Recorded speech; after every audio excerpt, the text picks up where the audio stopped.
All right.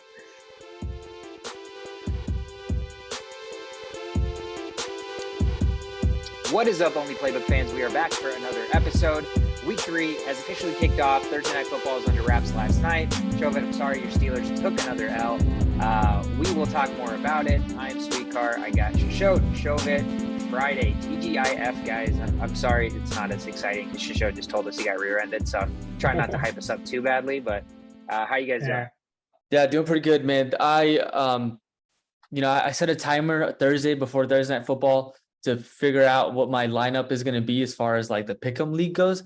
And this week's games are like literally I can get a coin and just do heads and tails and try to figure out and just pick whatever, lands on heads or something. It's tough. It's a tough matchup this whole week. Yeah, man. I'm still not over the George Pickens catch from yesterday. Oh my God. I heard, there's like people comparing that to the OBJ catch. And I think it was, there's different levels to what a difficult catch is. And, scoring a touchdown on a deep bomb is one thing, this one wasn't a touchdown and it wasn't really the deepest of bombs, but the level of difficulty on this one was definitely higher. Yeah, dude, full extension, like cupping the ball, like the way he did it.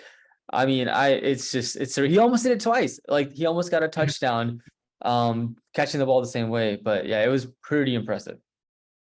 Yeah, he looks good. They need to feed him the ball more, especially when the offense doesn't seem to be producing as much as they should. But we'll jump right into that, guys. And without further ado, let's kick things off with water cooler talk. Piggybacking off of that, the Steelers and the Browns played last night, Thursday Night Football in Cleveland. Browns were favored 4.5, over under 38. Interesting stat, before the game where the Jets and Browns played last week and the over-under was 38 or something like that, any over-under over like the last 3 seasons where it was 38 or lower was 7-0, the under hitting, right? So the Jets broke that trend, and a lot of money was on the under last night. But unfortunately, the over hit, 17-29 final, Browns win. It would have hit even without that garbage touchdown at the end. So, I mean, I think that would have been awful. But the funny thing is, my only bet that I thought was like applicable, I didn't take a bet last night on the line. I was going to tease the Steelers down to 10.5 and the under at like 44. And if I had done that last touchdown, I would have probably flipped my table because I would have been pissed off some garbage lateral crap and they recovered the touchdown in the end zone. So you better believe there were some bettors out there that did do that lost money because of that. But nonetheless, it was a closer game than the final score dictated. Browns cover the spread, over hits. It was pretty much the Nick Chubb show. Everything we talked about, guys, is are they going to be able to stop the run? Well, they really weren't able to stop Nick Chubb all that well. And surprisingly enough, Brissett was very, very efficient. I wouldn't have guessed that Amari Cooper would break out and have 101 yards and a touchdown. Njoku with 9 catches, 89 yards and a touchdown. I mean, if you pick those guys as touchdown scorers last night, you probably had a crystal 8 ball or magic 8 ball because that was very, very unlikely. Steelers defense without Watt, only 2 sacks produced, no turnovers. They're now 0-7, I believe, or 0-6 in games that TJ Watt doesn't play. So the kind of how big and important he is to the defense is unparalleled, right? It's like Aaron Donald-esque, I think at this point, it's pretty safe to say. Trubisky did protect the football. He was only sacked 1 time, but they only converted 1 third down conversion. So it was just a lot of times on third down, it was really, really hard to move the sticks and drives were stalled. And when the Browns got the ball, they controlled the clock. They had the ball for 14 minutes longer than the Steelers did last night. So I think it literally played out how we expected it to from a good game script perspective. Browns ran the ball. They controlled the clock. To note, like you guys mentioned, George Pickens had the nice catch. Najee Harris got in the end zone, 15 for 56 on the ground, caught 3 passes for 5 yards, did fumble the ball once. Deontay Johnson was the kind of volume guy, 8 catches, 84 yards. Browns are now 2-1. Steelers dropped to 1-2. Again, they're 0-6 without TJ Watt. So, whatever the future holds for him is really going to dictate, I think, how a lot of their season's going to go. And I don't think the future is so bright with this injury. So I know Tomlin came out immediately after saying there were no question marks about quarterback changes. But Chauvin, how did you kind of watch that game? What did you take away from it? Yeah, I mean, the offense is basically in shambles. And I think Matt Canada, as an offensive coordinator, the guy is just too predictable, right? You know what he's going to come up with. And the only time in the the second half of the game that they looked decent was when Freiermuth started catching the balls over the middle at the end of the game. It's like, well, why weren't you just doing that the whole game, right? And so it's too predictable. The offense is in shambles, and the defense can't keep up with being on the field for that long. If you're having punts after punts and you're having to defend, it's just not sustainable. So whether the answer is going to be, Kenny Pickett coming in or firing their offensive coordinator midseason. Tomlin has never done that. I don't know, but something's got to change where they need to just make their playmakers more involved in the offense. Yeah. Just showed anything to add to that? It's the same story, man. I've been saying, like, it's the same stuff. Like, Nick Chubb is really good at football. He's benching like 600 pounds, and he's got a cornerback trying to tackle him. Like, how do you do the math there? You got to find a way to stop these running backs, and teams cannot figure that out. They did have that little moment in the red zone where they had like these goal line stands out of nowhere. That was very impressive, but you can't do it for 4 plays in a row. So everything is exactly like how it played out. The Steelers don't like using their weapons. The Browns love using their weapons, and now they found 2 new weapons. Amari Cooper, back-to-back games with touchdowns. Maybe the Browns passing game isn't as bad as we kind of chalked them up to be. We just kind of all ignored Amari Cooper just completely in every draft, everybody. And now we're kind of like, dang, like, who believed in him though? Sean in our fantasy team. He started both Amari Cooper and Njoku. Before I always scan through people's teams before like Thursday night, before Monday night, before Sunday morning. And I would just laugh at a couple of them like, like, what are you thinking? Oh, wow, you're even thinking even worse. Oh, look at you. You didn't do any research. And I was looking at Sean's team and I'm like, wow, this guy is an idiot. Like, what are you doing, man? Like, you're getting so lucky. And bam, 2 18 points for like both of them. And I'm like, wow, I'll just shut up now and just let you guys do your thing. I mean, in all honesty, was that a smart start or did he just get lucky? I'm going to chalk it up to the latter. Like, I don't think he's going to sit there and start Amari Cooper and Njoku every game of the season because it's not realistic. I think the reason they succeed is the game script works in their favor where they do so well running the ball. Once they try to come up and stop the run, then those guys are running. Amari Cooper one-on-one, you're still going to take him, right? He's still a great receiver, but he's in an offense that doesn't throw the ball first. He gets injured, he, drops passes here and there, but he can still produce. So I saw the same thing and I thought the exact same thing. I was like, wow, imagine starting 2 weapons that are not the running backs for the Browns with Jacoby Brissett at quarterback. Like, I don't think anybody would do that, right? So, the fact that it panned out, good for him, but I also kind of chalk that up to luck because like I showed you guys, I didn't think there were going to be a ton of touchdowns last night scored. So I was having a hard time figuring out who's going to score touchdowns. For the Steelers, it was like, I was like, okay, it's either going to be Najee or Trubisky, right? And wouldn't you know it, both of those guys scored. And then the obvious suspects for the Browns would have been like Chubb and Hunt because they run the ball a lot. Chubb gets in. And if one of those 2 touchdowns that goes to random Njoku and random Cooper were the obvious candidate of Nick Chubb, we'd have our bachelor party for Sandman's trip paid. So it was super, super unfortunate, but that's the way the cookie crumbles. And again, kudos to Sean. Sometimes you got to be the ones, but if we sat here and asked him, hey, Sean, what kind of research did you go do to determine that you're going to do that? He's like, nah, dude, I just went with my gut, started him real quick last minute. He doesn't change his lineup. So he's been deploying Njoku for like 3 years in a row now. So that's his strategy. Like when it pays off, it pays off. Otherwise, he'll just take an L. He just takes a lot of L's and not enough W's with that strategy. Yeah. I mean, again, Browns won. Browns took care of business. I was impressed that the first 2 touchdowns for the Browns were passing touchdowns by Brissett. Again, I don't think anybody really expected that. But you're right, Shovit. I think a change is necessary. I know Tomlin doesn't have a history of doing that, but also Tomlin doesn't have a history of being under 500, right? So if he's seeing the direction that this team is trending towards, action needs to be taken, whether that's they just need like a jolt of life, like Pickens, wide receiver 2, or Pickens is going to see the field a lot, or we're just going to throw Pickett in there because what's the worst that can happen? Trubisky already is playing bad, or let's fire our offensive coordinator because we have weapons and playmakers, but they're not being utilized properly. The play calling is super predictable, and that also hurts Najee Harris. Like Najee Harris is a great football player, but when you're running the ball or when it's going to Najee and your offensive line sucks, like you said, the predictability is there. And that's where his inefficiency when he runs the football, where he's just carrying the ball for like 2-3 yards a gain, where that comes into play because the defense knows they're going to feed Najee. So I think a lot needs to change. And I think it needs to happen sooner rather than later, because again, Tomlin's not the guy that's going to sit idle and let this team go like 1-7, right? I think if he sees 1-3 or 1-4, there's definitely going to be some changes made.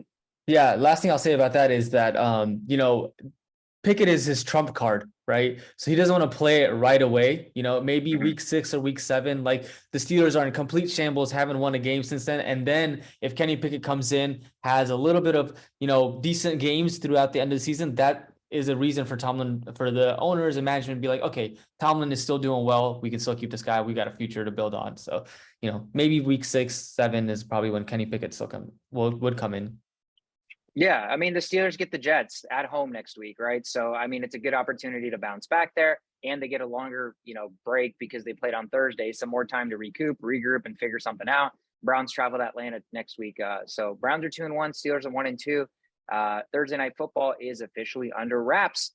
Let's jump over to waiver wire or free agency pickups, as waivers have already been claimed on Wednesday. Just some names I want to run through here. Guys who are possibly free agents in more leagues than not. Could be streaming options, could be guys you stash and kind of wait and see. Quarterbacks, obviously there's been quarterbacks that have been hurt. Dak, there's been quarterbacks that have underproduced. Joe Burrow, Tom Brady, Aaron Rodgers, Russell Wilson, you name it, right? A lot of quarterbacks that have not lived up to the expectations. So you got quarterbacks here sitting in free agency. Tua Tagovailoa is having a phenomenal start to the season. We don't know if that's sustainable. That's definitely something to watch out for. If you're a guy that, again, has one of those quarterbacks, it's not the worst idea to put Tua on your bench and just kind of wait and see if this is sustainable in the offense that he now plays in with the weapons that he has. Quarterback Carson Wentz, Shove, you and I both started Carson Wentz last week, and he had a phenomenal game. So pretty happy about that. He's still available in roughly 48% of leagues. Tua was available in about 38% of leagues. So those are quarterback streaming options of teams that you expect either to be down or deploy throwing the ball a little bit more. Commanders, you're expecting them to be losing a lot. Tua has too many weapons now to not throw the ball. So I think just by default, they're going to look to get Waddle and Hill involved, seeing how successful it's been the first 2 weeks.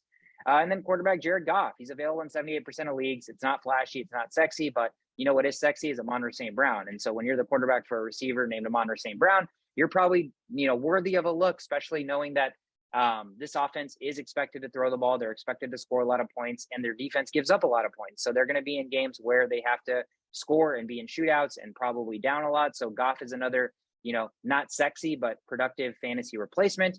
And Jimmy G, man, good old reliable Jimmy G. He is officially back to starting. Obviously, that changes the perception of the offense, knowing that the running backs are down and they only have Jeff Wilson, not Justin, Jeff Wilson. They're going to have to throw the ball a little bit more. So I think that makes Jimmy G a fantasy option. Obviously, again, worthy of a look, given the fact that these guys, the Russell Wilsons, the Rodgers, the Bradys, and the Burrows have all completely underperformed. And don't forget, Kittle's likely to play this week. Yeah, George Kittle is going to play. So I don't know if that, bodes well for Kittle owners to deploy him because he could just be blocking 60 snaps. It bodes for everybody not named Kittle's owners. It's just a good person to have back on the field. Yeah, I agree. For the running game, to draw away from the receivers, to kind of space the field for Garoppolo, all of that. I feel like the 49ers just got incredibly better all of a sudden. It just happened. Yeah, like they can go back into NFC championships just like they did last year, or at least conference. Yeah, absolutely. I mean, I think it's a weird thing, right? That they lose their franchise quarterback and the backup that they were trying to trade is actually putting the team in a better win now situation than the franchise quarterback would have so-called done. So it's a weird like glass half full, glass half empty situation if you're a 49ers fan, the way you're kind of viewing it. But I mean, again, if I'm a Deebo Samuel owner, if I'm a Brandon Ayuk owner, if I'm a Jeff Wilson owner, maybe even if I'm a Kittle owner, you're probably pretty excited that Jimmy G's the quarterback and not Trey Lance. Running backs, Raheem Mostert is still available in roughly half of the leagues in terms of kind of what I looked at this morning. He is obviously somebody that we wanted to talk about because for a week it looked like Chase Edmonds was finally going to be the guy. He's finally going to get his due. But I think the reality of the situation is Edmonds is a great change of pace. He's a great catching back, but he's not a 3-down back, and I don't think he ever will be. So Mostert comes in here, not only runs the ball, but he had his share of catching the ball. They love to throw. Tua loved to dump the ball up. He was throwing the ball like 50, 60 times. And so, you can't throw it to Waddle and Hill and Gesicki every play. So the running backs have been getting worked and some work in. So I think Mostert is a nice pickup if he's available. Connor's injury for the Cardinals means that Darrell Williams and Benjamin come into play here. They're available in just about every league right now, unless they're being rostered as a handcuff. But those are guys that you can look at if you're really, really struggling with the running back position because you went wide receiver heavy, or you have guys that are hurt or not performing. Those are guys that deserve a look, obviously, in an offense with Kyler Murray. And recently, Josh Jacobs has come down with an illness and he did not travel with the team. So his status is still up in the air for Sunday. So it doesn't mean that he's out, but the fact that he didn't travel with the team means he's going to have to travel separately to show up to the game. If he's sick, if he's whatever, there's really no need for them to force him to travel to the team, with the team, wherever they're going here. And so with that being said, Zamir White is a guy that deserves a look. They do have Brandon Bolden. They do have Amir Abdullah, but Zamir White's the rookie. He's the more exciting player. So there is an opportunity for him to get a look, and he's probably available in just about every league. So he does warrant a last-minute pickup and just stash on your bench in case Jacobs can't go on Sunday. Wide receivers, Garrett Wilson should no longer be a free agent. If he is, your league is probably just behind the eight ball. Garrett Wilson should be rostered. He should probably be starting. So Garrett Wilson for the Jets is a receiver. If he's on your free agency, you're going to pick him up. Jahan Dotson, he's another guy that is continuing to increase his productivity. I know, again, there's mouths to feed there, but he's a rookie receiver. He gets separation because of his route running. And so Wentz likes to find him in the red zone. And so guys that can catch touchdowns are automatically going to be valuable. Giants receiver Sterling Shepard had a good game last week, and the Giants are still searching for, receivers that are going to be consistent, if you will. And so, it can't just be the Richie James show. I don't think he's going to be the guy. They refuse to deploy Kadarius Toney the way he deserves to be deployed. Kenny Galladay's locker room got emptied out, and he's pretty much just, I don't even know, not if he's part of the team, or I don't know what his situation is at this point. But Sterling Shepard definitely deserves a look if he's still a free agent. And then Cowboys receiver Noah Brown. CeeDee Lamb is still there. Gallup is still hurt. We don't know if he's going to play this week. There's been really nobody else that they've thrown the ball to, Dalton Schultz. And knowing that it's Cooper Rush, I don't know how much value Noah Brown has, but the Cowboys are going to be down a lot, so they're going to have to throw. So even if it's just garbage time points, Noah Brown is a guy that's at least getting volume early in the season. And in terms of tight ends, real quick, Gerald Everett rostered in about 40 or available in about 43% of leagues. He's getting a ton of looks for that offense with the Rams. And Evan Ingram, I hate Evan Ingram. He is really, really bad, but he still produces in fantasy because if you're getting the volume and you're catching even half of your passes, if you're getting targeted 10 times, it's still half is kind of it's a stretch. It's a stretch. I know, but he is still available as a tight end for streaming tight ends, which I know if you don't have like the top 3 tight ends this year, even if you have Pitts, who's been a completely underperformer, people are probably like, hey, is it really make sense to run Pitts out there every week? Or does it make sense to find somebody who is on the field and getting targets when Kyle Pitts clearly is not? So those are some waiver wire fantasy free agent pickup options that you guys, should look into in your leagues and in your rosters to see if those guys are available. Anybody else that I may have missed? There's a couple more tight ends. Like Irv Smith is probably still free agent. He'd definitely be a worth look, because looks like anytime the receivers are kind of bothered, he's going straight to Irv Smith. You can make a case for Ryan Tannehill this week. He plays Las Vegas. Las Vegas pass rush is for some reason struggling, and quarterbacks are getting all day to throw. And a lot of people have given up on players like Melvin Gordon. I'm seeing him in a lot of free agencies. That's one injury away from an RB1. So, rather than keeping Zamir White on your bench, where you're having to compete with Abdullah and Bolden, even if there is an injury to Jacobs, you still don't know if you have RB1. Players like Melvin Gordon, who are now free agents in a lot of places, are worth the stash because you could have a season changing player if something happens. Yeah, let's hope the Broncos offense figures it out. They will. I think they will. It may not be, Russell Wilson of 2015 kind of thing, but they'll definitely figure it out. And one last thing is Logan Thomas. Logan Thomas is available in a lot of teams. He was up there with Kelsey and Andrews and Kittle when we were talking about best tight ends 3 years ago. However, he gets hurt every year, and he just scores a lot of touchdowns and leaves. Scores a bunch of touchdowns and leaves. So he's really good. Players like Irv Smith and Thomas, just keep a lookout. Just in a world of really bad tight ends and the Kyle Pitts is all over the place, just make sure you keep an eye out for these guys who are going to produce if they see the field. That's it for Water Cooler Talk. Let's jump into the rundown. First game on Sunday kicks us off with the Texans traveling to Chicago to take on the Bears. Bears at home, 2.5-point favorites, over under sitting at 39. Justin Fields, throwing the least amount of passes in the NFL, but he is worthy of a streaming option here against the Texans defense.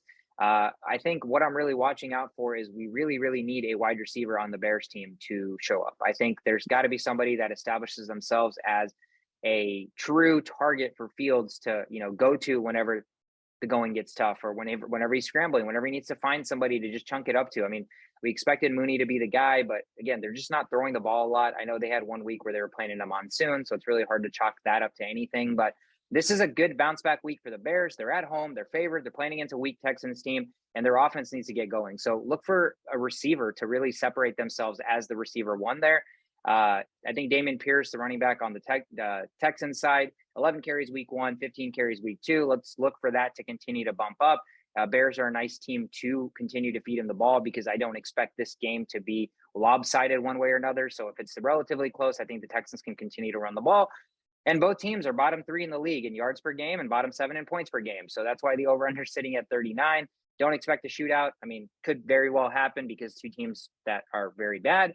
But I'm expecting a low-scoring affair. There should be a decent amount of running the football.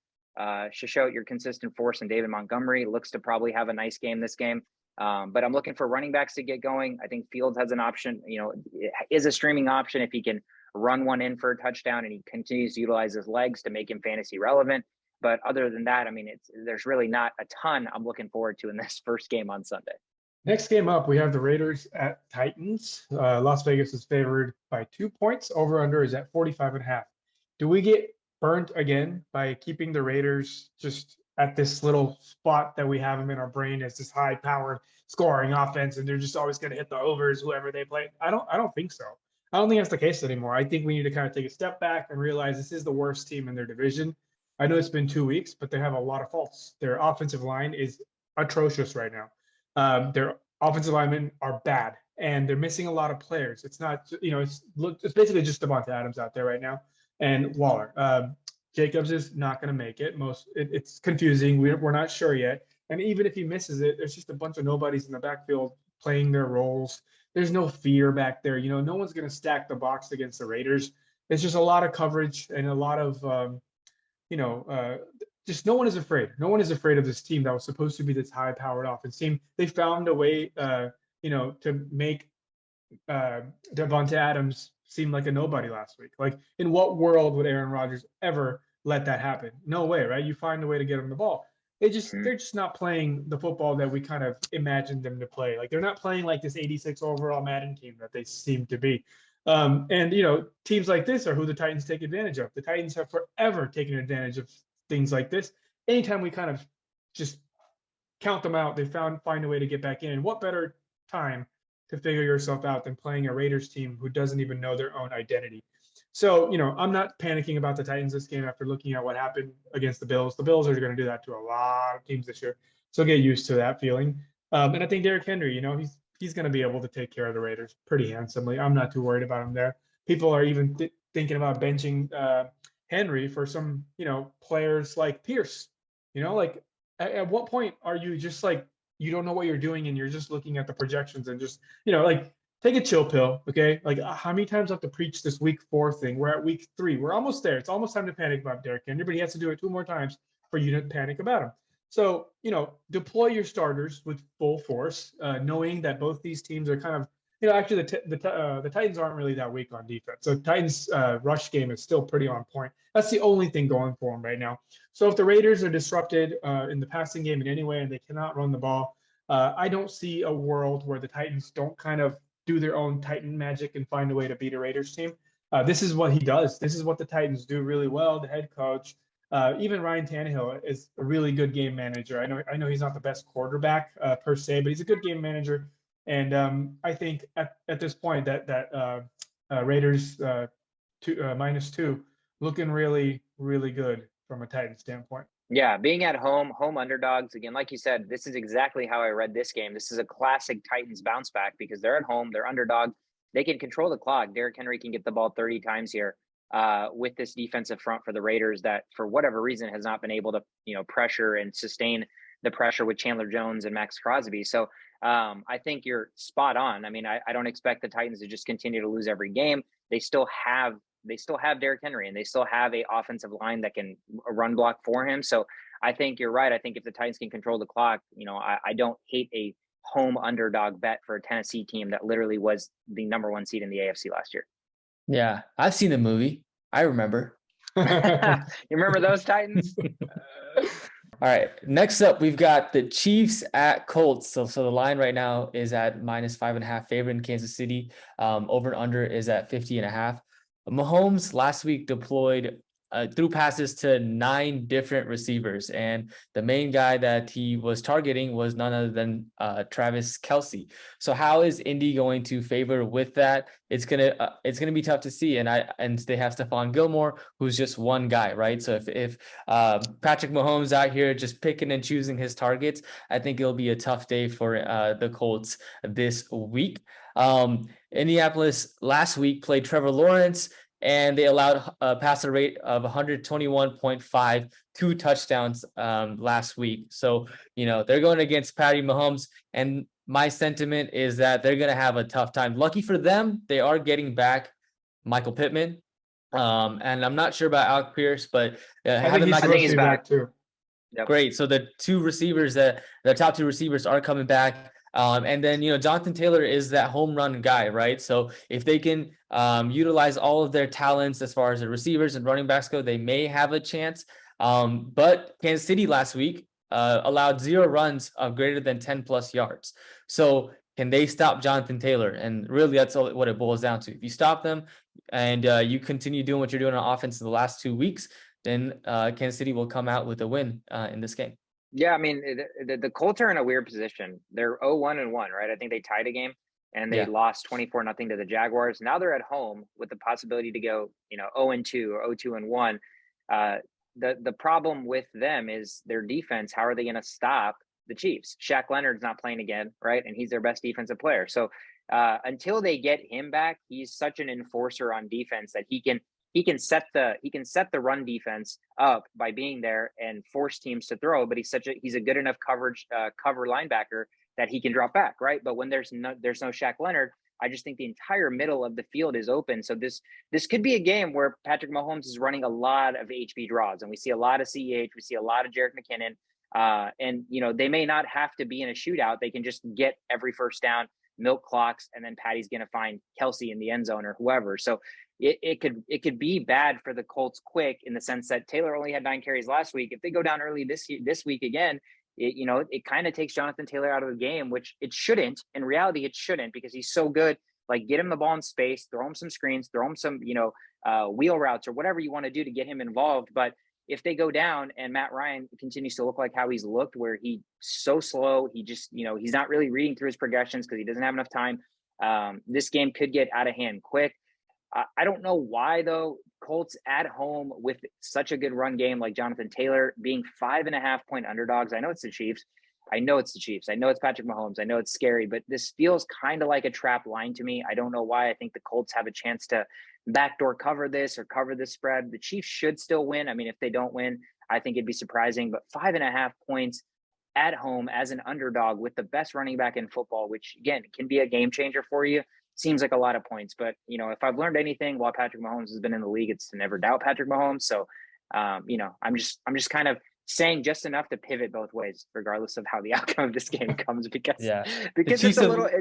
Chiefs let you down, right? As far as the spread goes, I don't like taking that -5.5. They've let you down often, so it's hard to make that bet. They're the classic team that will just not really care and then have like a game-winning drive to win the game by like 1 or 2 points, not cover the spread, but they don't give a shit about the spread. They just care about winning the game, and that's usually what they'll do. So 5.5 at home, as long as the Colts can establish the run early. Let's say they go up, they get the ball the first possession, and Jonathan Taylor runs all over the Chiefs and they score and they're up 7-0. This game could go completely different. But if it's a 3 and out, or if the Chiefs go down and score and they go up 7-0, I mean, dude, we could look at another riot.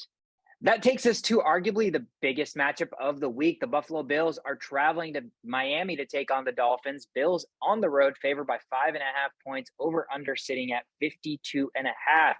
This is a game that I am expecting to be a shootout. And I think it's really easy to see why. I mean, the Dolphins couldn't stop the Ravens, right?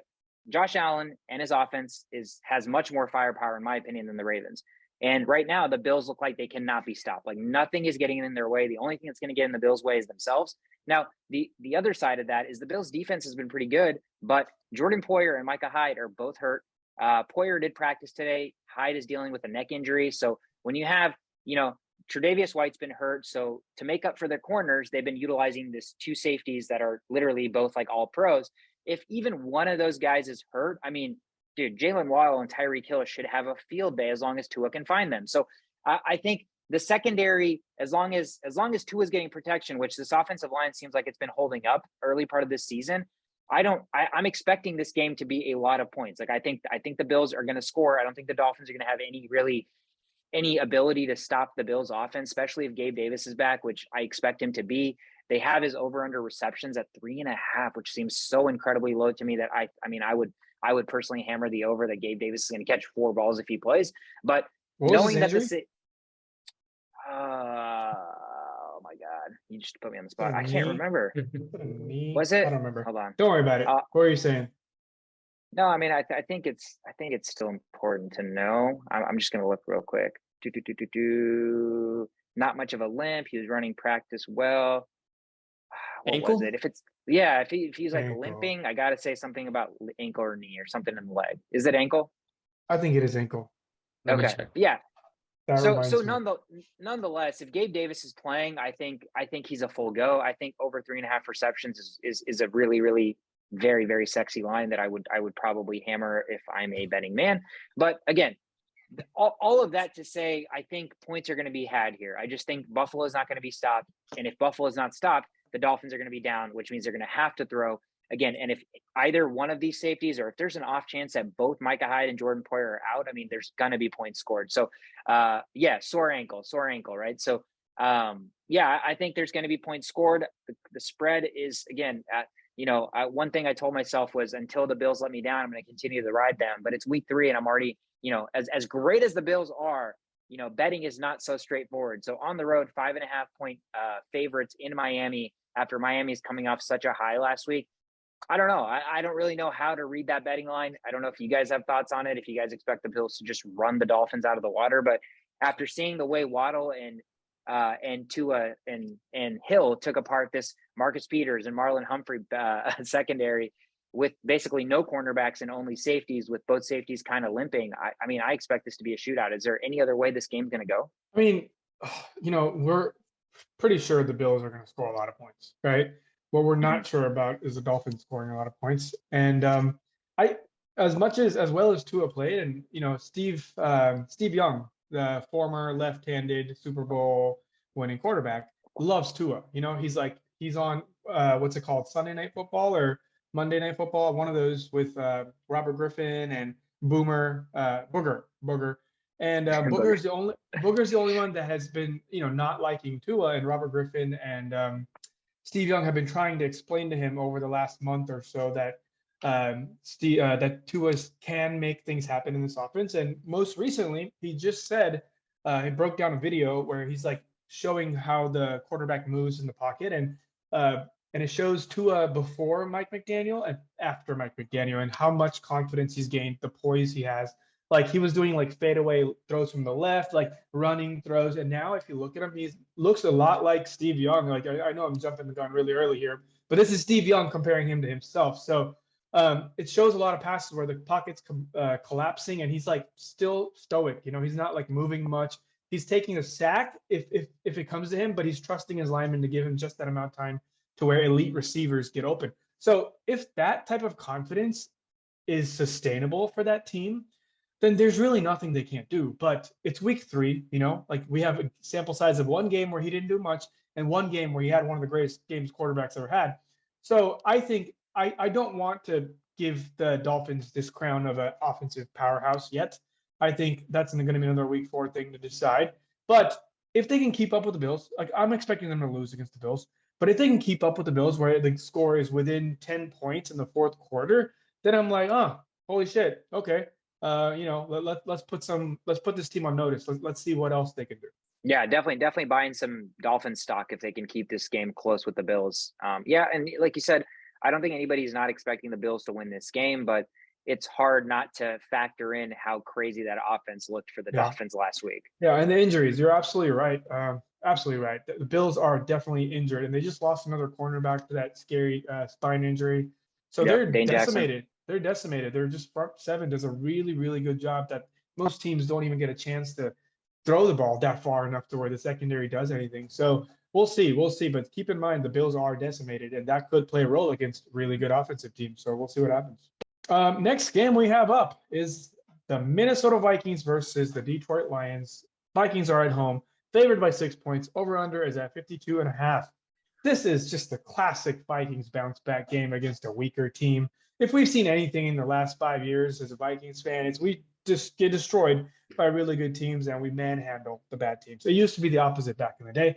Not anymore. The Kirk Cousins Vikings just gets murdered on primetime TV and then comes back and when nobody else is watching, just manhandles and I have to go to school and be like, did you see that Dalvin Cook run? And they're like, no, we didn't see it. I'm like, you would have seen it. You know what I mean? Like this classic Vikings. Just chalk it up. 12 o'clock slate against the Lions. No one's watching except Detroit and Minnesota, and that's when he's at his best. Right. So that's kind of what I'm assuming, a 12 o'clock beatdown, but we are playing against the sun god who probably thrives at 12 o'clock based on his name alone. Amon-Ra St. Brown is on pace to be one of the greatest wide receivers of all time. He's the first player with 6 straight games with 8 receptions and a touchdown during that span. To start off his career. That's insane. Nobody saw this coming, right? I had him at the end of last year, made the playoffs with a very decimated team because of Amon-Ra St. Brown, and I failed to just pass him up. He stayed on our top of our boards for a long time, and Shelby kind of felt like he has to do his force to pick him up, and it's making making his team pretty good because it's paying dividends. Exactly. You know who else it's paying dividends to, and it's Jared Goff. Jared Goff right now has the second best offensive line in football. Second.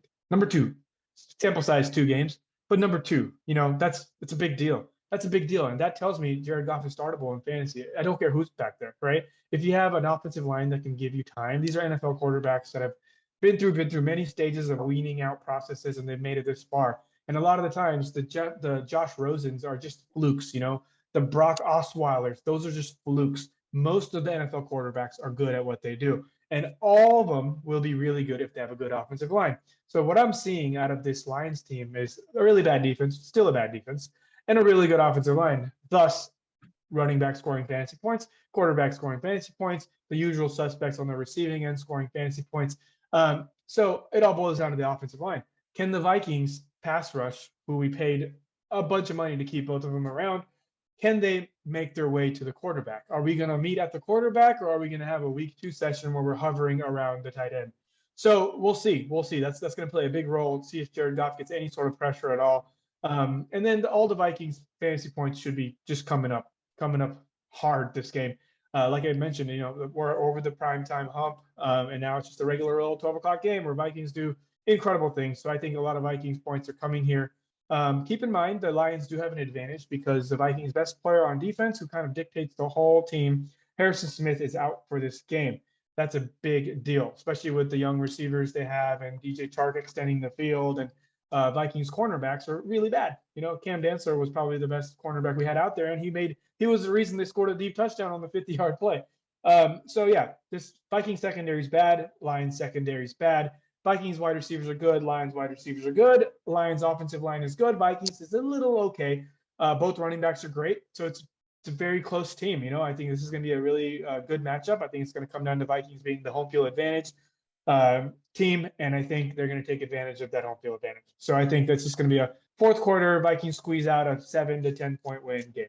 Yeah, I'm very worried. Like the offensive line thing has me super worried just because the Vikings last week against Philly could get no pressure at all on Jalen Hurts. And so if we're not sending blitzes, if we're just going to continue to be the most covered 2 running team in the NFL through 2 weeks, which is just so ridiculous, then we're literally just going to let Jared Goff, of all people, sit back there and carve us up because Amon-Ra St. Brown's going to be open pretty much every play. So there definitely is a fear factor here for me. It doesn't feel like a traditional Vikings-Lions games that it's felt like in years past, especially with the Lions, putting up 30 plus points in back-to-back weeks. So that offense can definitely score, and our defense, last week looked like they couldn't stop anybody. So we'll see. We'll see if the Vikings are more of who we saw them to be in week 1 or who we saw them to be in week 2. I think week 3 is going to be a good turning point for the season to know kind of which way we're headed. But again, don't sleep on this Detroit Lions team, man. 6-point underdogs, again, divisional game. Their offense is clicking. And, if the Vikings defense doesn't show up, this could be another shootout. Man, that news about Monterey St. Brown, it's just music to my ears, man. I've got him in both of my leagues this year, and he's definitely the reason I'm doing well. So it's good to hear. Are you 2-0 in the other league too? I am 1-1 because I played against someone that went like Lamar Jackson, I think, on week 2, and he had a stellar 50 game. points. Yeah, 48 points. Yeah. yeah. All right, next up, speaking of Lamar Jackson, the Baltimore Ravens will be at New England Patriots, and Baltimore is favored by 3 points, and the over-under is at 44 points on that game. So the biggest challenge that the Patriots will have is going to be stopping Lamar Jackson. So I'm sure Bill Belichick's going to be out there scheming with his defensive line, Matt Judon, who's got the speed to keep up with Lamar Jackson. Whether it's going to be enough or not, we shall see. Probably not. But it's going to be an interesting game because just because Bill Belichick, he might find a way to stop him. Ravens offensive line is also really good. Last game they allowed 0 sacks and 0 QB hits to Lamar Jackson. So he was very protected as well. So it's going to be, will the Patriots be able to get through and penetrate and get to Lamar? We shall see. The Ravens do need to do a better job on third down, though. So last week, third down conversions was a significant reason to why they weren't able to close out the game. Punting the ball in the fourth quarter often, giving the Dolphins a chance. So they need to be able to convert on third downs. It's a fun matchup. I still think the Ravens come in and win this game, but they do need to clean up a lot of things on offense before I'll say that they'll go out and win for sure. Dude, they need to get Justin Tucker in field goal range more. Like, it seems like that's happening less this year, whether it's like they're just scoring touchdowns or they're just punting the ball. But you have the best kicker ever of all time. Like, let's get him some more field goal attempts. I don't care if they're 50, 60 yarders. Like, if there's anybody that deserves those looks, it's Justin Tucker, right? And that's a lot of times the difference in why the Dolphins were able to come back last week is either the Ravens were scoring touchdowns or they were just punting the football. And then it felt like at one point they were punting the football a ton and, not really driving the ball. And that's when, the Dolphins were able to come back. So let's utilize, it's very rare that I say, let's utilize the kicker, but it's Justin Tucker, man. It's the best kicker in the world. Like, get him some more opportunities because that's the difference between a 1-score game and a 2-score game, right? Just those 3 points. So I think if there's something that I'm looking for, which again, I think Shishot and I have talked about how this Ravens defense is kind of flawed. Their cornerbacks are flawed, and it's not really all that it used to be, like this moxie or this aura around the Ravens defense. And they've drafted some players and they're slowly trying to build that back up. But as of now, again, I'm not afraid of Marcus Peters. I'm not afraid of Marlon Humphrey at all. Like that secondary is poo-poo. So like they're going to be able to throw the ball. And if a team like the Patriots can throw the ball on you, that's when you're really in trouble. Yeah, so that triple stack of Lamar Jackson, Justin Tucker, and Mark Andrews is working really well in that other league. So it's working pretty well. I highly recommend it. Yeah, that sounds amazing. I would love that triple stack right now. Is there a better triple stack? I mean, last year I could have said like Burrow, Chase, and McPherson.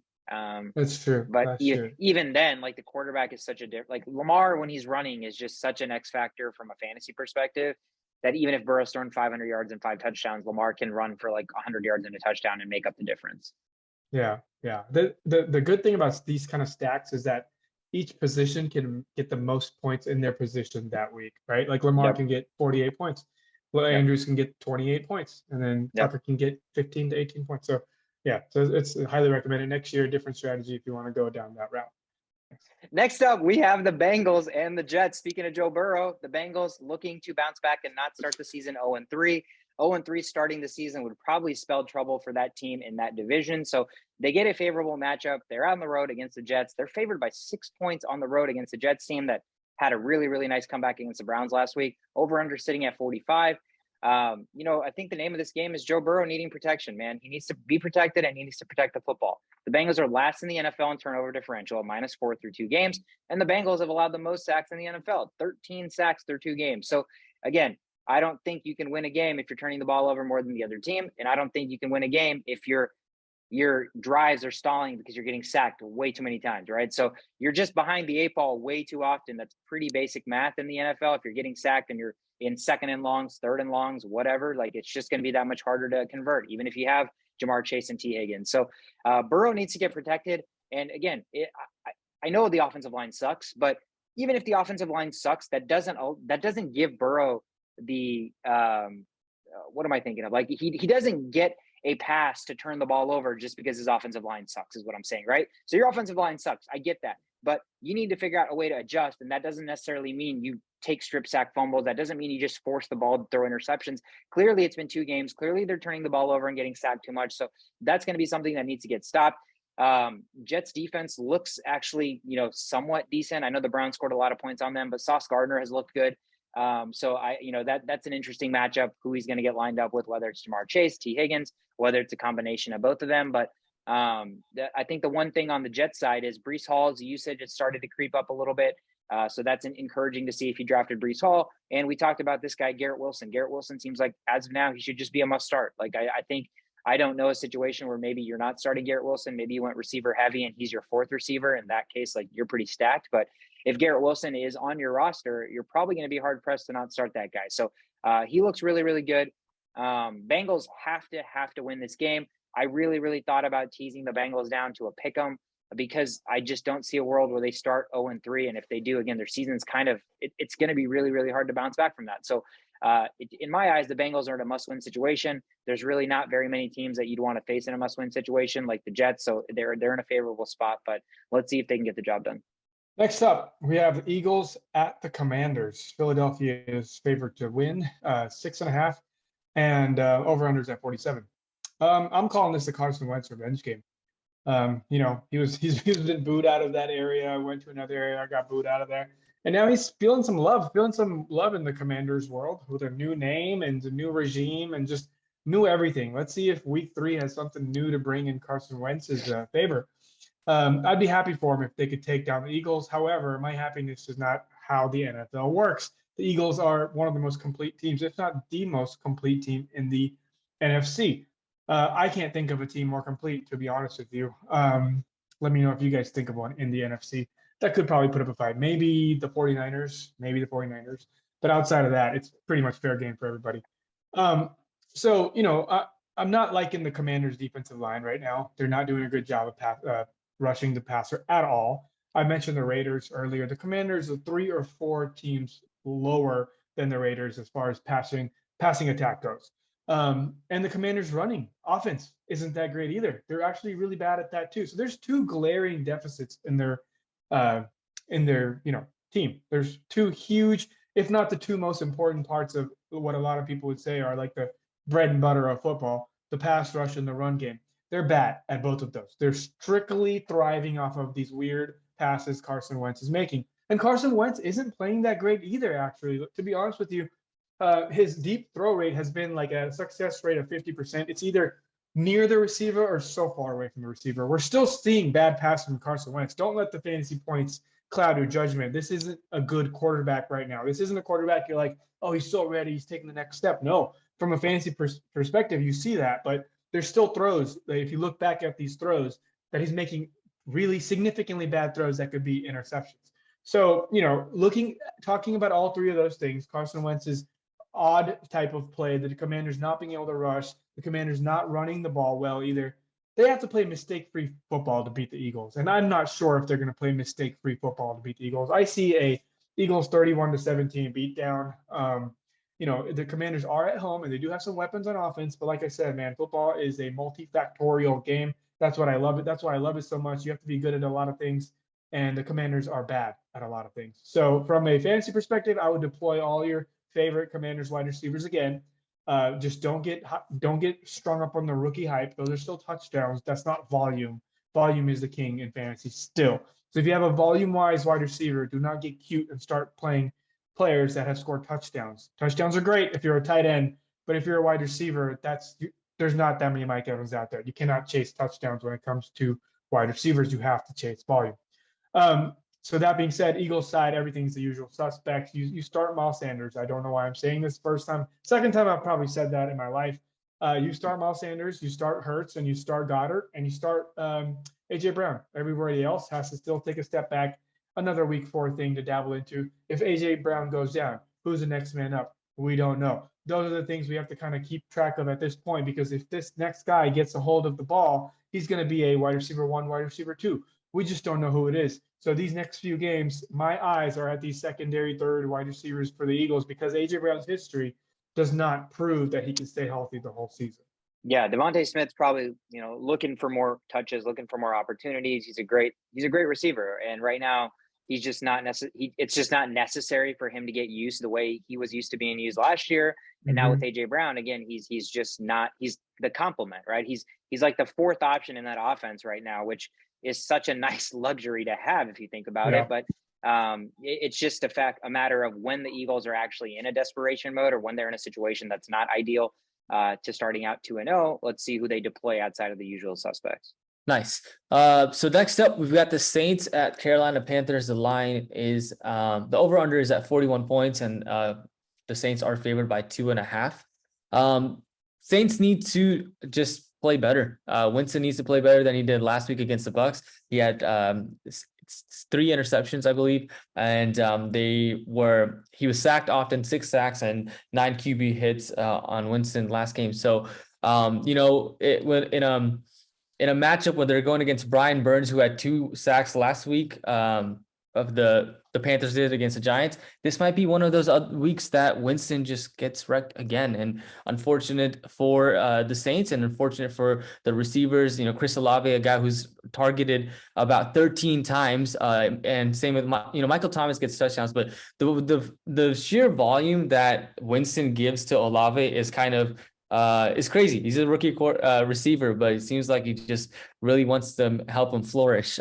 When you have Michael Thomas and Jarvis Landry, it's kind of interesting to see the ball not go to them and favoring Olave. But nonetheless, these two teams, I think, are in a similar situation. I would say the Saints have the better defense, so they have a little bit of a leg up in this game. But the Panthers could come out and win this game because of the resurgence of CMC, kind of what we've been missing last year. CMC had a pretty good game last week against the Giants. So if they utilize CMC, go with give the ball to DJ Moore and Robbie Anderson, I think that the Panthers have a very strong chance to win this game. But it's an even matchup. So which defense will step up more is going to be what I'm looking for in this game.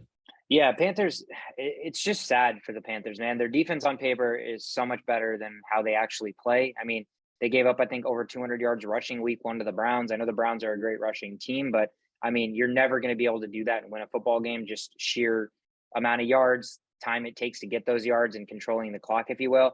I know that they held Saquon Barkley down a little bit more, but it seems like early on their run defense is struggling a little bit.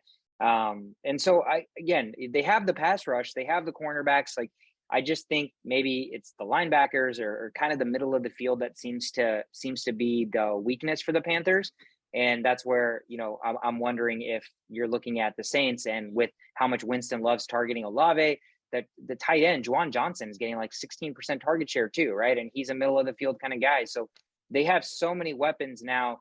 It's going to be interesting to see if Winston, one, is healthy, because it was so apparent that he wasn't healthy last week, and that really, really hindered his performance. They had a good chance to upset the Bucs. But if he is healthy, then the Panthers are definitely the dogs, because we've still yet to see the defense play up to their potential. We've still yet to see Baker do anything that really moves the needle more than Darnold has in the past, which is sad to say. And the CMC usage, I know he ran for over 100 yards last week, but and I think he caught 4 or 5 balls, but it's still not the traditional CMC usage. So again, something's got to give. I was talking to my buddy Jordan, who's a huge Panthers fan, and him and his sister, who's also a huge Panthers fan, have been arguing about whether Matt Rule deserves to get fired or deserves more time. And I think it's been like 2-3 years now where they have been incompetent.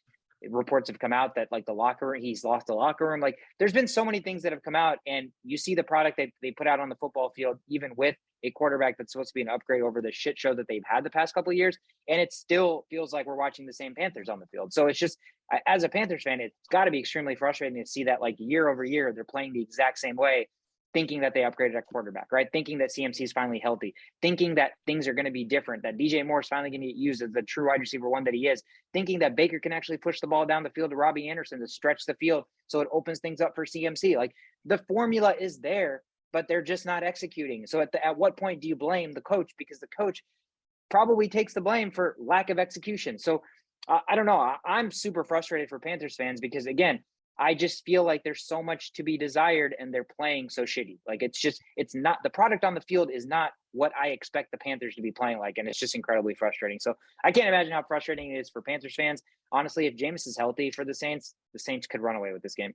That takes us to the Jaguars, who are traveling to LA to take on the Chargers here. Line movements galore. When I posted this, the line was at 7 in favor of the Chargers. Justin Herbert is the story here, whether he's going to play or not. Right now, DraftKings has the line as the Chargers favored by 3. So I'm assuming Vegas knows something we don't.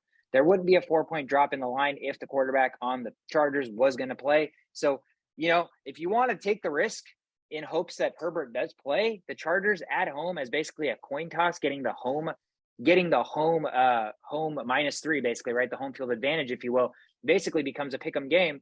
I would absolutely take the Chargers 10 out of 10 times against the Jaguars if Herbert was healthy. But again, Vegas usually knows things a lot quicker or has more insider information, if you will, than the rest of the public. So the fact that they are now only favored by 3 points at home tells me that Justin Herbert's probably not going to play. And the entire outlook of this game changes if Justin Herbert does not play, because what does that mean for guys like Mike Williams, right? What does that mean for even Austin Eckler, maybe? What does that mean for the Jaguars? Because all of a sudden they feel like they're in a position to steal a game against a Chargers team on the road that, before the season, you probably pegged this as a loss. So again, there's a lot to like on the Jag side because they showed some life. They beat, not a decimated Colts team, although they did shut them down 24-0. So it's still impressive to hold the best running back in football from last year to only 9 carries. So there's something to be said to build momentum, and they're getting a decent spot if Herbert doesn't play here to continue to build on that momentum. I think the one thing that,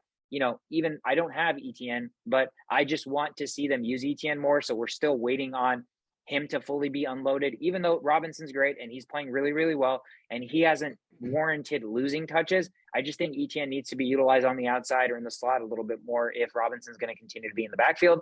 And can Christian Kirk basically put up a season that nobody expected him to, right? Through 2 games, he's having a monster season. So if he continues to play this way, he's building himself into a wide receiver 1. So it's nice for Lawrence to finally have a weapon of that caliber. But I think, to me, all eyes are going to be on the Chargers, the health of Herbert, because the health of Herbert's going to dictate not only this game, but the fantasy value of basically everybody on the Chargers side. All right. Next up, we got the Rams at the Cardinals. This game is interesting. Rams are favored 3.5. Over-unders at 48.5. Last time they played each other in the playoffs, it was ugly for Murray. It's hard to say because it's a different team now. The Rams defense has gotten a little worse. Chargers are kind of the same on defense. The offense is a little iffy right now. But you know what, man? I know Showit's not a big fan of Kyler Murray, but if Kyler Murray has that much time in the pocket, like, there is no other quarterback I'm more afraid of than Kyler Murray. If you give him time, it's like there's no limitations to his game. He can throw it deep just as good as anybody. He could throw medium routes. He can throw weird angle routes. He can run past you. He can evade all the tackles. He's what you want. Like, this is what I would want if I was building a team. I want a quarterback like this that has no limitations. But the only way this offense can work right now is what they did last game, because what they did last game is totally different than what they did the first game. First game, very standard play calls. Everything was standard. If you go back and look at last game, nothing about that game is standard. They had 4 wide receivers on the left side, 1 wide receiver on the right side, and then they would hurry up offense and run that same formation and then do a screen pass off of that, right? So, they were just in their bag. They were just all up in Kyler's bag and just trying all kinds of things and mixing it up. And like I said, there's not another quarterback I'm really as afraid of as I am afraid of Kyler when things are just spread all over the field. When you think of Mahomes, you have a picture of what he does, right? When you think of Burrow, you have a picture of everybody. When you think of Kyler Murray, you don't have a picture of what he does. Just think about it. Like, when you think of Lamar, you think of these big runs, you think of passes to Andrews. When you think of Kyler Murray, there's nothing that comes into mind. Everything comes into mind, and then nothing comes into mind. It's like there's really improv. It's straight up improv. It's straight up improv, and that's when they're successful. And he didn't do much of that the first game. So there's a pretty clear cut, answer for the Rams here on what's going to happen, and it's chaos. there's going to be chaos coming their way. And can they handle it? Can this Rams defense, who did such a good job stopping them last year, can they do it again this year? I don't think so, because the offense isn't clicking. That's going to put a lot of pressure on the defense. The defense basically just survived off of that Ramsey pick last week. There's a lot of things that they still have to work on. This is not the same Super Bowl winning team that we saw. Maybe KOC did play a big role in that offense. Maybe a lot of these people that left the Rams, maybe they had a big hand in what happened. So the only way the Rams can really win this game is if they control the ball, if they establish the run game, which means well for Cam Akers holders. There's a lot of people that have already gotten rid of Cam Akers. Sweetcar said he's seen some Cam Akers in the open field in the free agency. Picked him up, scooped his ass up. Exactly, man. So I am expecting a big Cam Akers game. I'm expecting Cam Akers, let's be honest here, okay? There's no reason. If Darrell Henderson was the answer, he would have been an answer 3 years ago. He would have been an answer 2 years ago. There's a reason Sean McVay is not like, here you go, Darrell Henderson. You play so well, you're now our starting running back. That's never been the case. There's always Malcolm Brown. There's always Todd Gurley, hobbled up Todd Gurley. Now there's Cam Akers.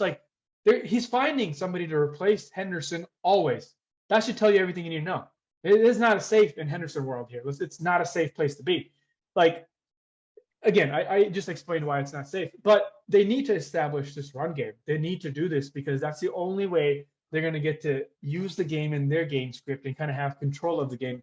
Because if the Cardinals take control of this game's going out of hand really quickly. A lot of hurry up offenses, a lot of screen passes, a lot of anything goes, and the Rams cannot go down that anything goes route. They need to keep pressuring Murray, force him to make weird throws, force him to take those sacks that are like 3rd and 18 situations.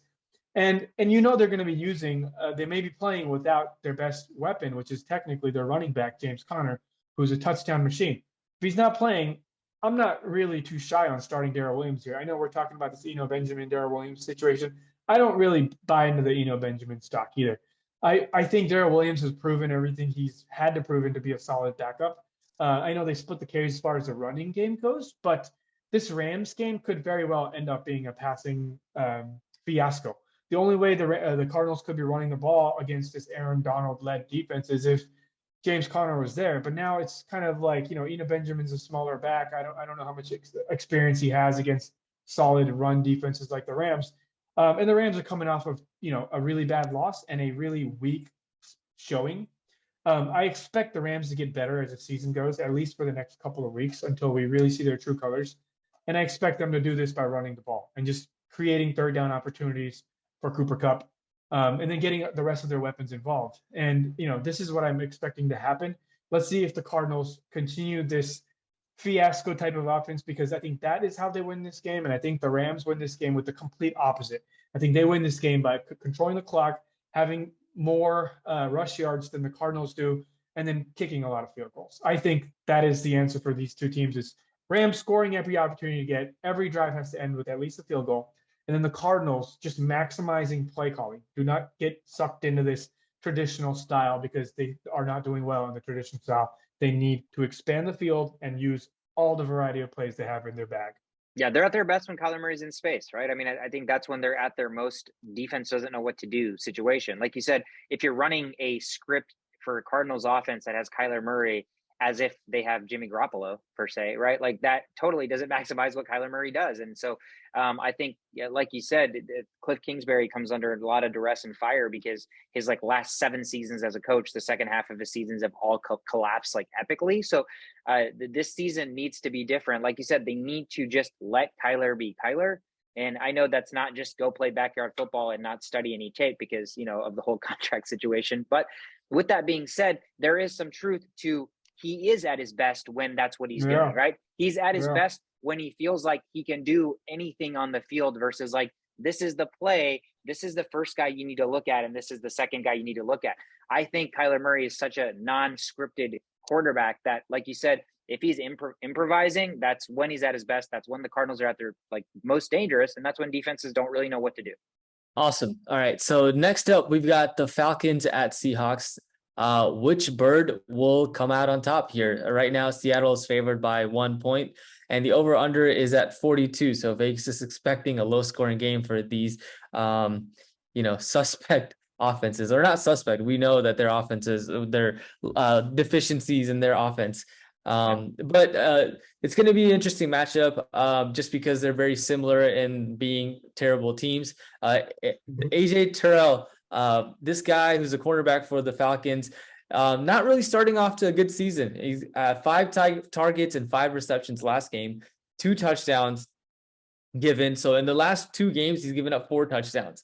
He's supposed to be the number 1 cornerback for the Falcons, and so he's gonna have to guard DK Metcalf or Tyler Lockett, depending on what they decide to do. Probably DK Metcalf, but that's gonna be an interesting matchup. Whether AJ Terrell ends up getting his act straight or DK Metcalf just has a field day against this guy, should be interesting to see.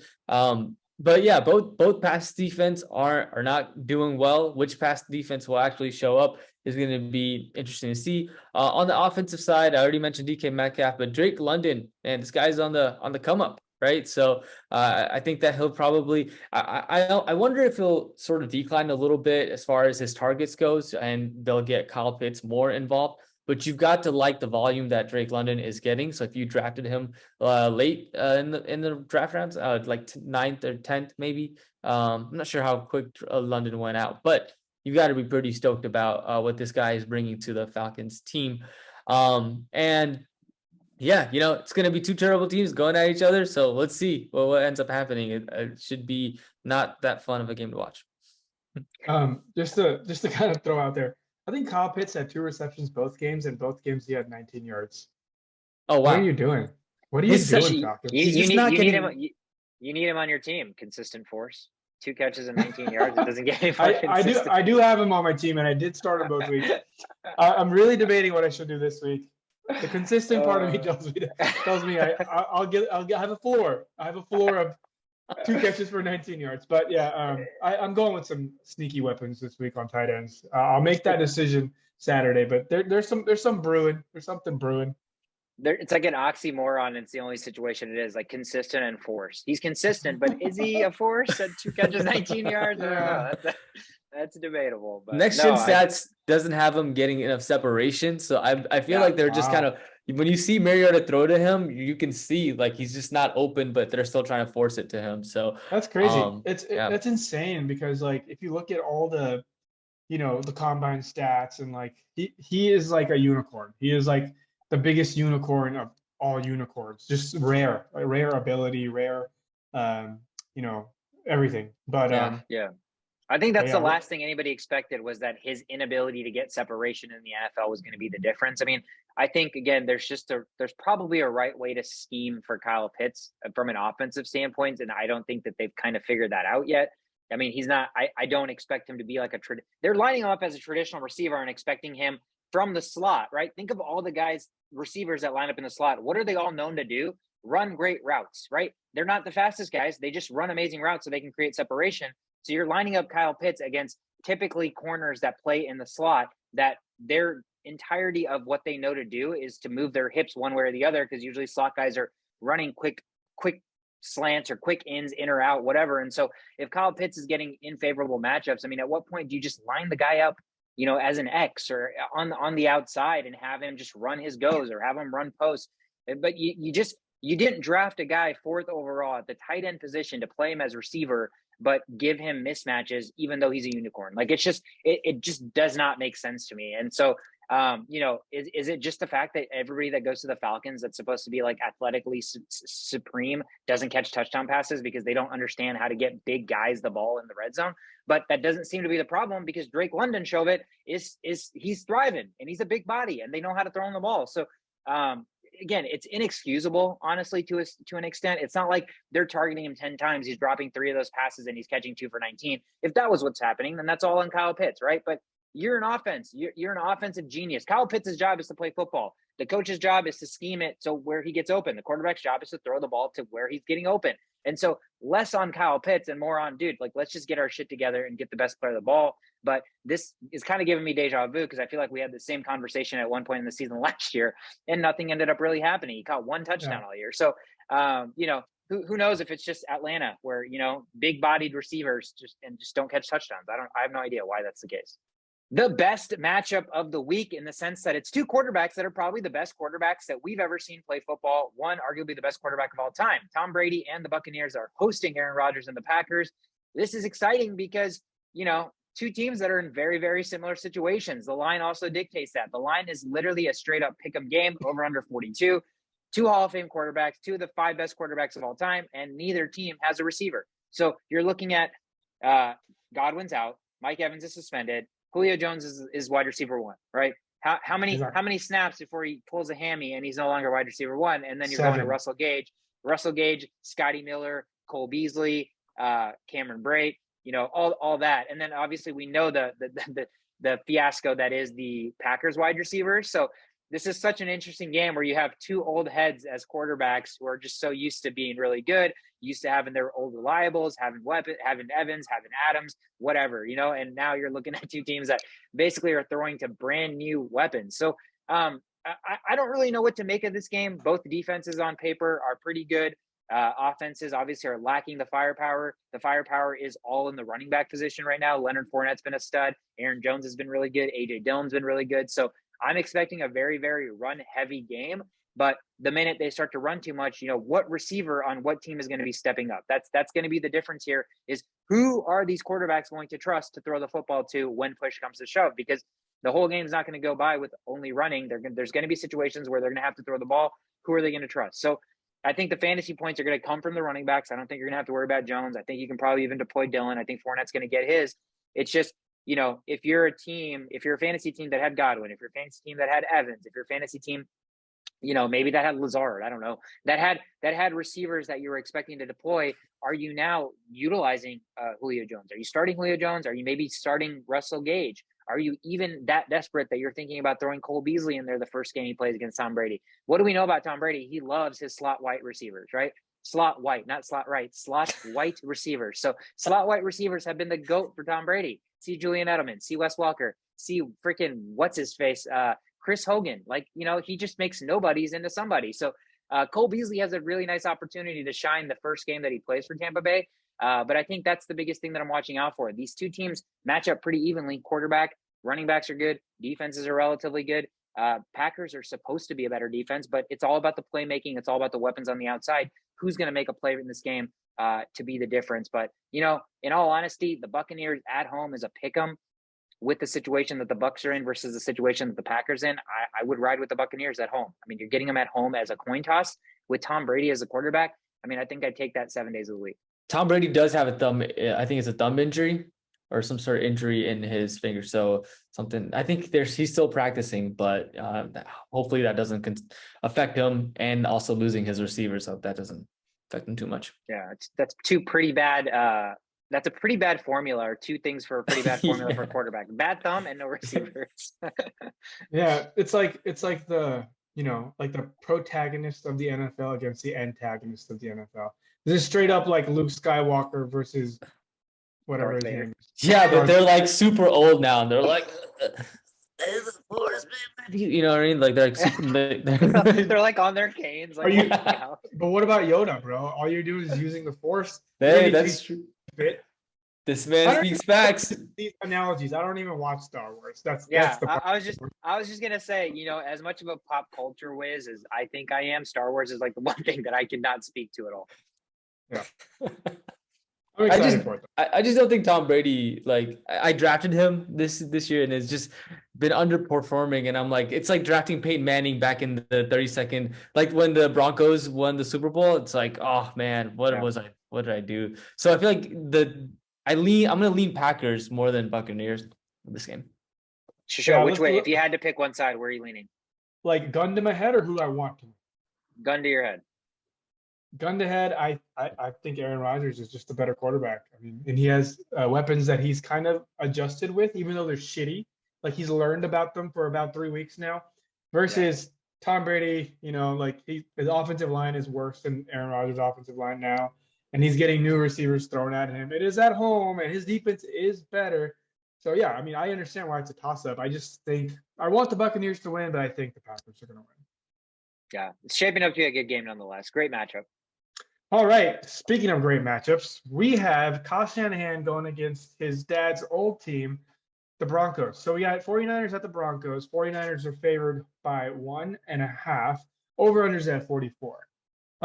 Man, I don't know where to start. This is going to be an awesome game. I'm looking forward to it. I think Russell Wilson has had 2 games under his belt to kind of just get his cobwebs off. Like I never hate players for playing bad when they first start at a new team. I think that's something like we all need to kind of understand. I don't think a lot of people understand how hard it really is to jump into a new place and just play like a freaking Hall of Famer. That doesn't happen. That's not a common thing. If you just go back and look at all the times it's happened, I'll bet you a lot of the times there's a lot of rough patches to clean up. And I think that's what's happening here. And he already has a dub during that span, right? So, and then the first game should have been a dub if it wasn't for the goal line fumble. So if we really look at what's happening in Denver, things are pretty good. I'm not really stressing out over Denver's play style, and it's only going to get better. Russell Wilson's only going to get better, and they're at home. However, like we mentioned very early on in this podcast, 49ers are also better. 49ers have gotten significantly better, and they're arguably their best players now back.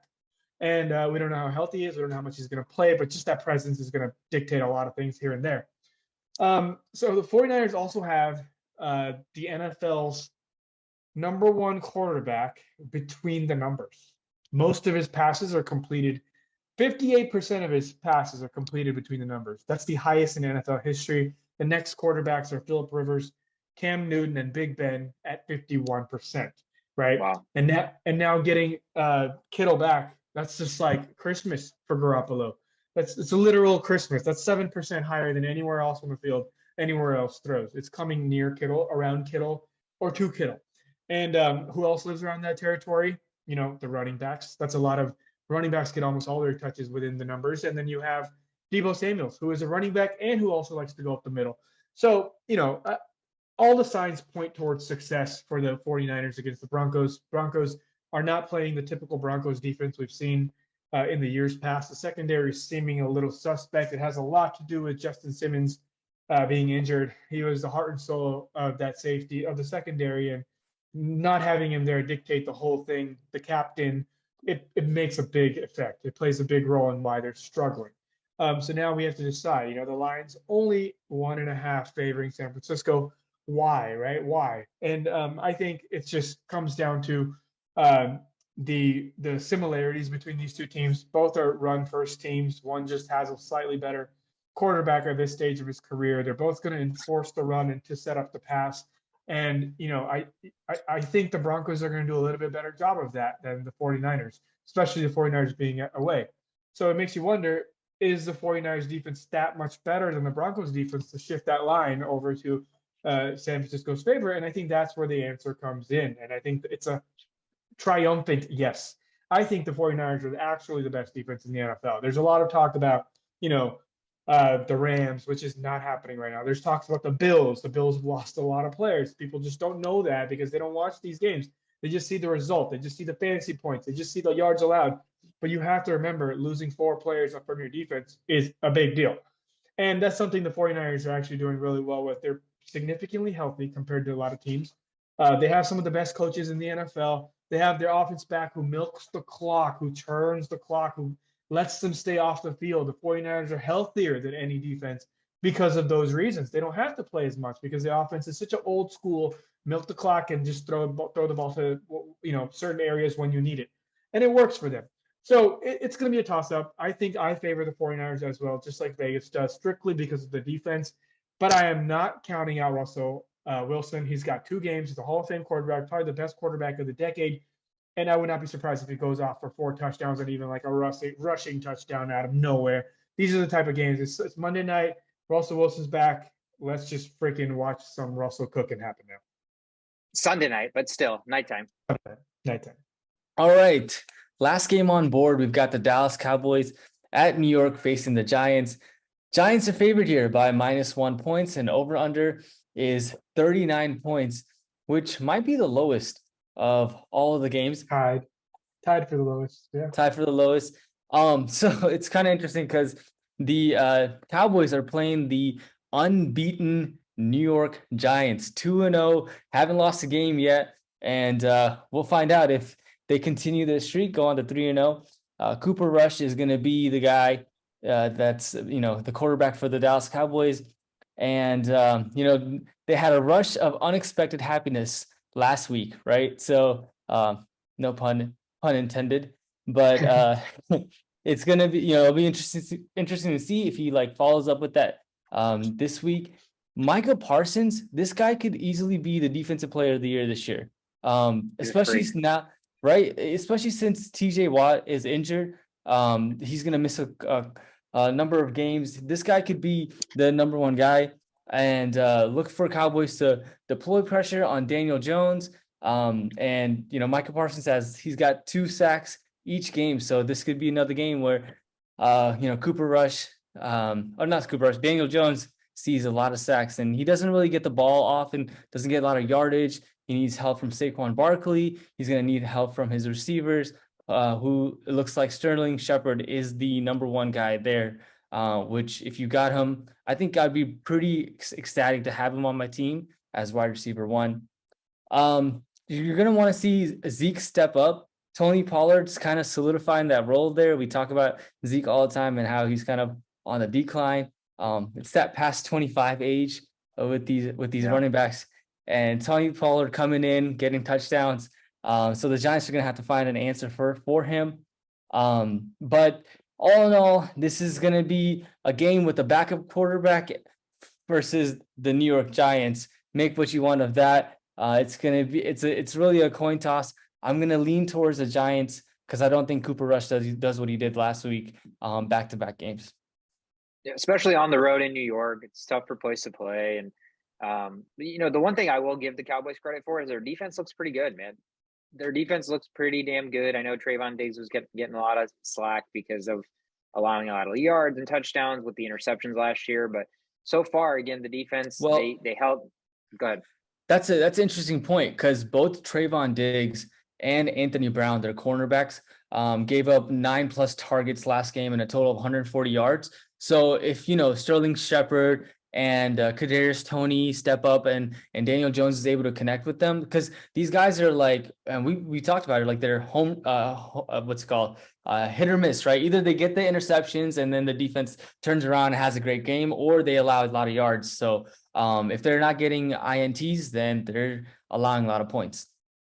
Yeah, I mean, granted, they were playing against Jamar Chase and T. Higgins last week, so a little bit of a different receiver matchup. But even holding the Buccaneers, whose offense has struggled so far, week 1, just 19 points. Again, I think the defense has improved. Micah Parsons is the guy, right? Like, see how much of a drop-off when TJ Watt's not on the field that the Steelers defense has? Micah Parsons is a game changer, right? So the minute he can generate pressure, it makes everybody else on the defense seem like they're so much better because the passes are rushed, everything, right? Everything is exponentially rushed because he's so much faster and quicker than the tackles and creating that pressure. So again, I think the Dallas defense has a chance to keep them in the game. It's going to be really about controlling Saquon Barkley. And yeah, anytime Danny Dimes keeps the read option and uses his straight line speed, they're going to have to be able to play some defense in that regard. But I think as long as Cooper Rush protects the football, the Giants are the type of team that can get in their own way. So I could see the Cowboys stealing one here on the road, but that's why the line is so close. Like you said, Shovit, before when we first started recording, a lot of these games just seem like you could flip a coin and see who's going to win because it's really, really hard to say one way or the other. But it's a solid divisional matchup on Monday Night Football for sure. So looking forward to that. That is it for the rundown, guys. That's the slate of games we have on tap for this week. Let's end the episode with Moneymaker.